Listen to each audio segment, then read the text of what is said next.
Okay. Lighting is kind of better. It's not the best, but it'll do.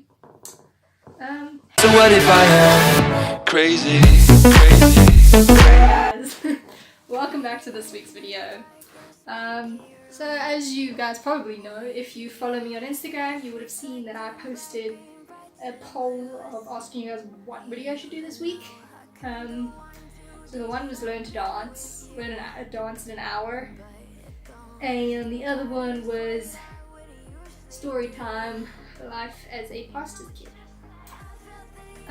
Obviously, as you can tell, I am sitting, so I will not be dancing this week, which I'm kind of grateful for because this week has been quite hectic and quite busy, so I haven't had a chance to set aside at least an hour and a half to do that video because I need to do the intro of the video and everything. I need to find a dance to dance to, and then I need to put it aside an hour to learn it, and then like a minute or two to like perform it. So I'm so glad you guys chose this one where I can just sit down and relax. Don't worry, that just means that the dance video will most probably come next week. I'll see, my schedule's probably really hectic again next week as well, but I will see what I can do. I'm not making any promises. Might also just be a sit down video or a vlog or something. I'm sorry, okay? My life's getting really busy now. I'm gonna make this a thing every time we have like a talk. I'm gonna have my cup of coffee. I love the coffee. So, coffee talk. Life as a pastor's kid. Well, obviously, life as a pastor's kid, you grow up being a Christian, you grow up in the church. I mean, I'm a youth leader, like, come on. Where do I start? Okay, let's start with like the stereotypes that you get. The stereotype about how if you're a pastor's kid, you're usually like a rebel, you're rebellious, you know, you go against them, you know, you're a bad girl basically, or whatever. That is not true. I mean, not in my case, and in the other people that I've met that are pastor's kids. I work with someone else who's also a pastor's kid. We're not rebels. It's not true at all. There might be some people out there who feel, oh, because they're pastor's kid, they're not going to be a rebel. That's their choice, but in general, we're not rebels. We're not the bad people. I mean, if our parents raised us right, then we wouldn't be. Yeah. So basically, I've grown up in church, like my whole life. My dad, I always like question. I'm like, what do I say when people ask me when did I give my life to Jesus? Because I mean, I've been a Christian my whole life since I was born. So then my dad always jokes and says, no, I should tell him I gave my life to Jesus when I was 6. High school, for like the first 2 years, people knew me. No one knew that I was a pastor's kid except like my really, really close friends. And I was that quiet, shy girl, you know, for the first few years of high school. I was always the goody two-shoes. I was a bit of a teacher's pet as well. And then one day, I think I was talking to someone and I told them, yeah, my dad's a pastor and all that. And then they were, what? You're a pastor's kid? And the whole class was like, wait, Zoe is a pastor's kid? How? She's so quiet and so innocent. And I was like, stereotypical. You guys are so stereotypical. Thank you so much, stereotypes, for making pastor's kids sound like bad kids, when actually we're not. I am living proof that we are not. We are angels. Being a pastor's kid is nice, but it comes with some not so nice things, like, oh my word. When it comes to doing things or stuff happening at the church, because you're a pastor's kid, they always expect you to be there when there's church events, and they always expect you to partake in all these church events, and if you're not there, they like question you and they're like, why weren't you there, and what was more important than this? And it's like, I'm not the pastor, my dad is. If I was a normal kid, if my dad wasn't the pastor and we just came to this church and I didn't come to function and stuff, they wouldn't question me or like why weren't you there? Why don't you come here? They wouldn't expect me to go to those places. So now, just because my dad's a pastor, they expect me to go to them. I did not choose to be a pastor's kid, okay? I had no choice in the matter, first of all. Second of all, I have my own life as well. Like, there was this whole big thing at one stage where I was going to the church that I'm working at instead of my dad's church. And people would like ask where I am, and my mom was like, no, I must get my priorities straight, I must pick a church kind of thing. And it's like, you should be happy that I'm going to church. Doesn't matter which one. Yes, I might go to the one where there's more younger people involved. I'm still going to church. And now that I've got a job at the other church, a lot of people ask me, oh, what is it like going from a Methodist church, because my dad's church is a Methodist church, to a Baptist church / community church. And I'm like, it's a church, isn't it? Like, I'm still going to church. We're all Christians. The label in front of it is just, I don't know why. But in the Bible's time, everyone was just Christian. If you're a Christian, you're a Christian.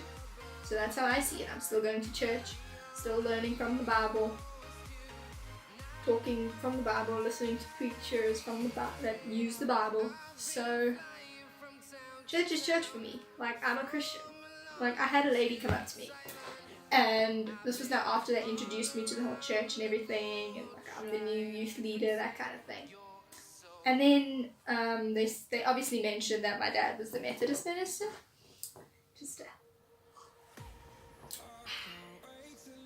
They obviously mentioned that my dad was the Methodist minister. And then the one lady came up to me and she's like, oh, we'll make a Baptist out of you yet. Now, and then I was like, excuse me?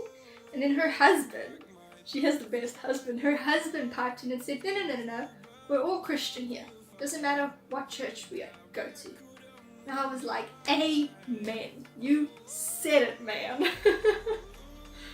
Oh, so being a pastor's kid is great.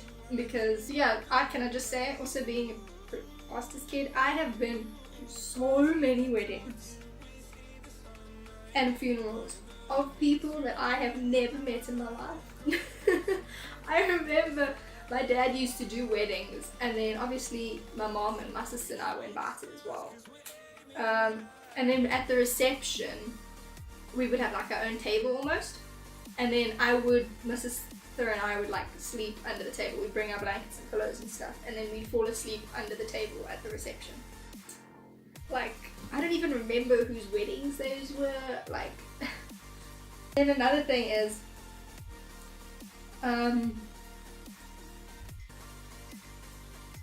I am obviously, before I came and worked at the community church, I was involved in the Methodist church with Sunday school teaching and everything. Well, I wasn't in the beginning. When we first got there, I was, new and everything, so I was like, no, I'm good.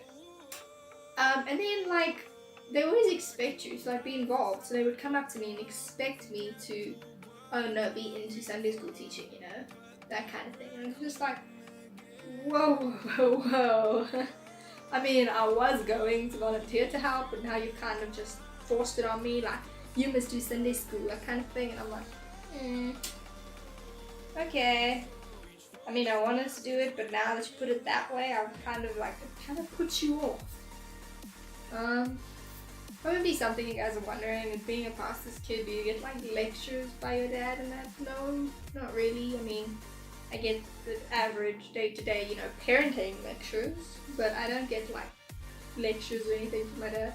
We do not sit as a family every single day around a table or somewhere and read a Bible verse, pray, talk, and have like a miniature like gathering every single day. We do not do that. I know some people think we do, but we don't. We're basically a normal family.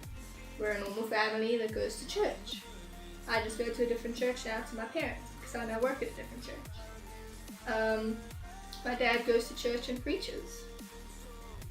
Like, you won't walk in, you won't like look at a gardener. You won't look at his kids and be like, oh, they're probably going to be gardeners too. They probably know about plants and gardening. No, they don't. I can bet you at least 80% of them do not know a thing about what their parents do Like, they know what their parents do, but they don't know, like, the details and that kind of stuff. Like, it used to annoy me so much when people defined me according to who my dad was and what he did. And I was just kind of like, oh, you know, I know I'm a pastor's kid, like, come on, like, I'm my own person, I'm myself. Just because my mom's a pharmacist doesn't mean I'm not going to be into medicine. But no, because my dad's a pastor, now suddenly I'm, you know, the model pastor's kid, which some people think are the bad kids, and the people in the church think you're perfect. I hate to burst your bubble, but I'm not. I'm just a person living my life and doing my own thing. Yeah.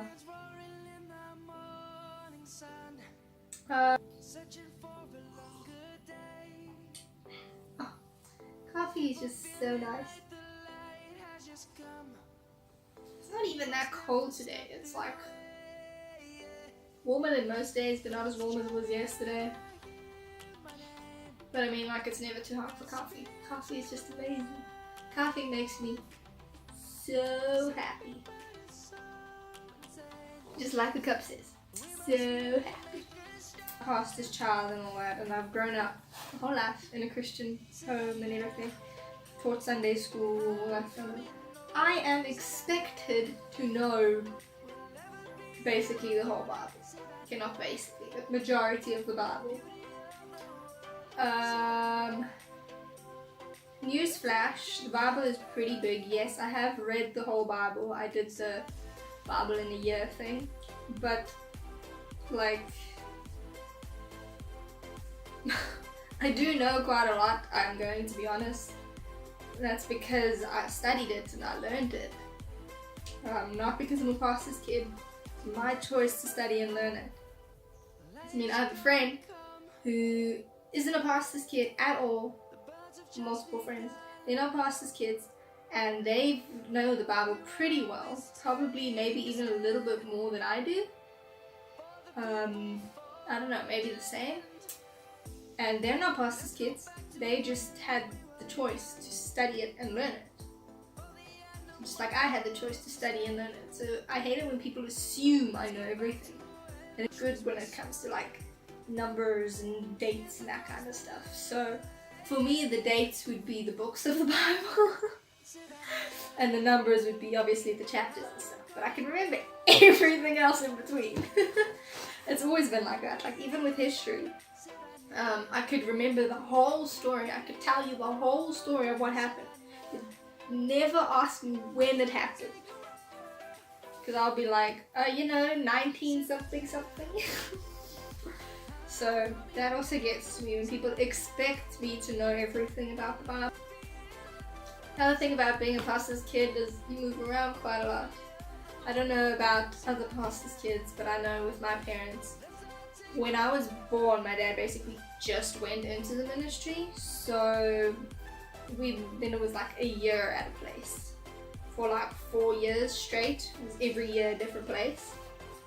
Sometimes only like 7 or 8 months.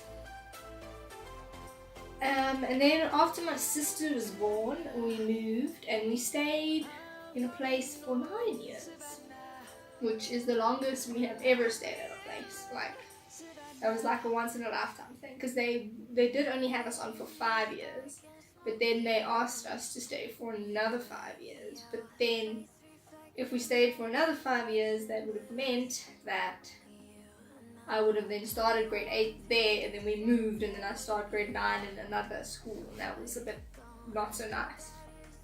Not so nice grade English, sorry. And that was like inconvenient. So instead we then left a year earlier. We told them we'll stay for another 4 years. We left a year earlier, then we moved to a place where we stayed for 5 years. Yeah, 5 years. And there I finished high school. And now we moved here to where we are now. And we hit on a 5-year contract. My dad's here on a 5-year contract. But they looks like they're gonna keep him maybe, hopefully, for another 5 years. And then he can retire down here. Thank you guys for watching. Hope you enjoyed Coffee time with Zoe. Please give this video a big thumbs up if you enjoyed it. And even if you didn't enjoy it and you found it was boring listening to me talk about how my life sucks. JK.